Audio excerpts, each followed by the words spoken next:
ବାଲେଶ୍ୱର ଜିଲ୍ଲା ସିଙ୍ଗଲା ଥାନା ଅନ୍ତର୍ଗତ ଆମ୍ବକୁଡୁଚି ଗ୍ରାମରେ ବିଳମ୍ବିତ ରାତିରେ ଏକ ଚା ପାନ ଦୋକାନରେ ନିଆଁ ଲାଗି ଲକ୍ଷାଧିକ ଟଙ୍କାର ସାମଗ୍ରୀ ଏବଂ ନଗଦ ଟଙ୍କା ପଡ଼ି ପାଉଁଶ ହୋଇଯାଇଛି।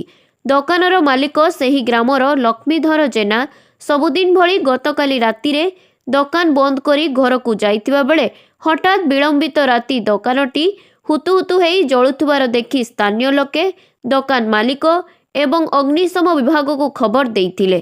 ଖବର ପାଇ ବସ୍ତା ଅଗ୍ନିଶମ ବିଭାଗ ଘଟଣାସ୍ଥଳରେ ପହଞ୍ଚି ନିଆଁକୁ ଆୟତ୍ତ କରିବାକୁ ଚେଷ୍ଟା କରିଥିଲେ ମଧ୍ୟ ଦୋକାନରେ ଥିବା ଫ୍ରିଜ୍, ଅନ୍ୟାନ୍ୟ ଆସବାବପତ୍ର ଏବଂ ନଗଦ ଟଙ୍କା ପଡ଼ି ପାଉଁଶ ହୋଇଯାଇଥିଲା। ତେବେ ବ୍ୟକ୍ତିଗତ ଶତ୍ରୁତାକୁ କେନ୍ଦ୍ର କରି କେହି ଦୁର୍ବୃତ୍ତ ଦୋକାନରେ ନିଆଁ ଲଗାଇ ଦେଇଥିବା ଅଭିଯୋଗ କରିଛନ୍ତି ଦୋକାନ ମାଲିକ।